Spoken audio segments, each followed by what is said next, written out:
Because opposition is the weakest point. Opposition is now. It has been dealt with a big blow, and it needs to wake up, and it needs to realize that there's no time. But why do you find yourself in that position? Do you know that if we don't unite as opposition, we are going to receive one of the greatest blows as opposition? But why do you find yourself more divided now when you've got examples that you've mentioned? No. Why as opposition political party leaders you are more divided now than you were? The ruling party creates a budget to divide opposition political parties. Okay. Yes, it does that. And it assigns intelligence officers to come in, to go and divide opposition political parties. And opposition political parties fall into that trap. They should know that one of the tasks of the intelligence officers is to make sure that they divide opposition political parties. And opposition becomes victims of that. And as a result, we become weak. We are at our weakest point in terms of perception-wise to the people. Because people are not so divided. One is a problem. We want to share confidence. One confidence. I agree with you. That's why I've gone back and said, let us now start thinking. Let us be original in our thinking. Are we doing the right thing? Is we must think outside the box. We must think as Africans. So I'm calling for people. And one thing that I've identified, which is one of the causes for poverty or challenges in Zimbabwe, political and economical and socially, is the governing system we're using. We are using a borrowed system that we don't know. That is why we are failing. Do you know that, for example, Zimbabwe, it will never run a free and fair election.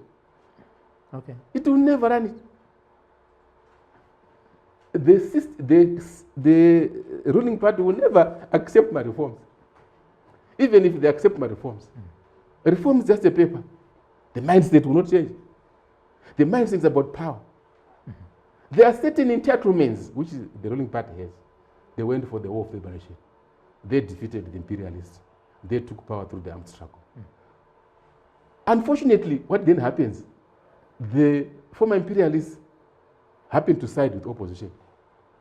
In the minds and the eyes of the ruling party, they don't see me come as a black person as black as I am.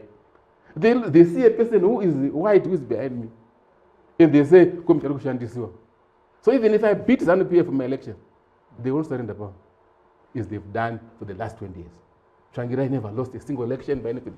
By the way, Tsvangirai won all elections of his time, but they never surrendered power to him. Because one is certain entitlement of the war of liberation. Entitlement. So I'm saying these are the things that I say the young generation must appreciate, the old generation must appreciate the young generation. And we need to unite these two generations so that they understand each other's concerns. The young generation, one of my concerns are a succession by age. The old generation, in my concerns are of the war of liberation and the land reform. These concerns, they need to be brought together under a table. And the people understand each other by then agreeing on a form of governance. The governance that I'm talking about here is a government of national unity that is inclusive. In that governance, which forms the transition of the future, it's inclusive of the young generation, inclusive of the old generation. A trust and confidence is then developed and built around each other. The fears that got the young generation will be cleared. And the fears which the old generation has will be cleared. And will become one generation, one system.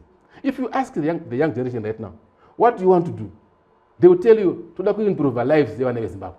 If you all go to the old generation and you ask them, they will tell you that we want to improve the lives of the Zimbabwe. So where are we fighting? So as the Africans, we work through unity, peace, and focus on the common vision. Let us come together.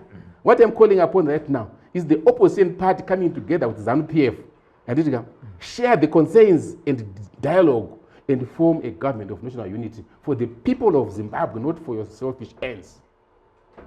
But isn't it the formation of a government of national unity is for the benefit of politicians who would maybe to a certain extent said they've overstayed in parliament, in politics? Yes, of course. What I've told you, the current system that we have, minus government of national unity, benefits politicians, members of parliament, and the councillor. Check. The voter who will be used to vote for those people will go back to languish in abject poverty. your business will not grow. The students at the universities, they will never get grants. The vendors will not get anything. The unemployment will continue to rise. The poverty levels will continue to increase. Exchange rate is going to go up. Hyperinflation is going to be affecting us, and it will affect the voter. And the member of parliament in the council will be cushioned somehow because it is in employment.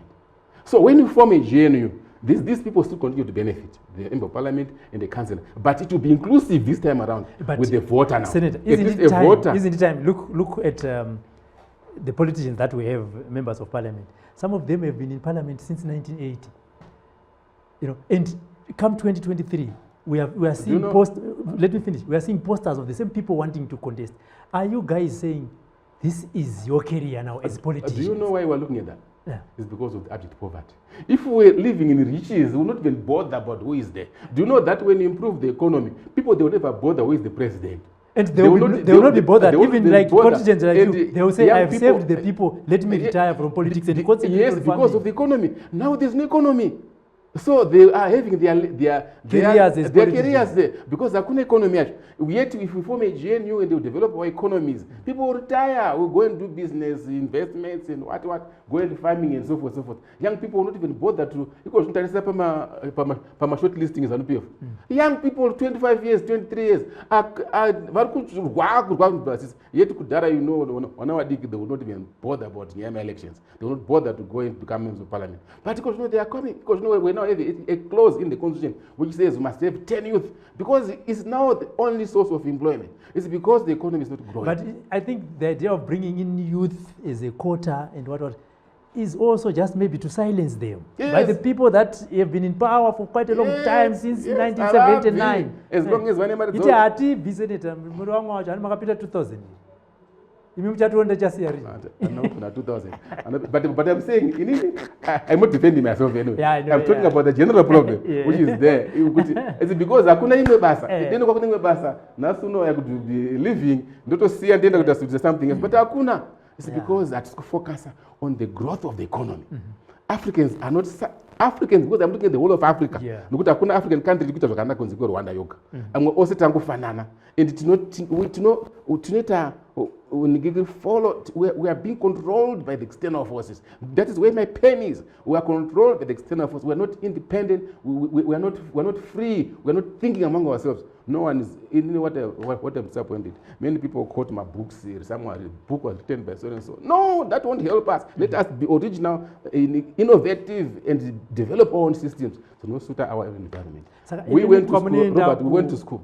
We didn't go to school, as I said before, to go and start claiming an Pythagoras theorem. No, we didn't go to school that. We went to school to develop our minds so that we can be innovative, so that we can develop new systems and new solutions to our own African environments. And Africa needs new solutions. Africa needs new systems. Africa needs everything different from what the whole world is doing. Look at Asia, it's got its own systems. Look at Europe, it's got its own system. Europe now is doing the GNUs. But you have the privilege to be the National Assembly. You have the privilege, Senator, to be the National Assembly. Have you taken advantage of your presence in there to preach this message? Robert, do you know that Europe is now employing government of national unity by virtue of their systems, level of education, and their politics? Go to the German government, France government, French government, Italian government. All are GNUs. Yes, my question is because of unity, peace, and focus. Yes, have you tried to preach the same gospel in the National Assembly? Because you have the every time when a new motion is read, I'll always convert it to this message. No matter what message, I'll convert that message to this new idea. I'm actually drafting a motion right now to focus mainly on that.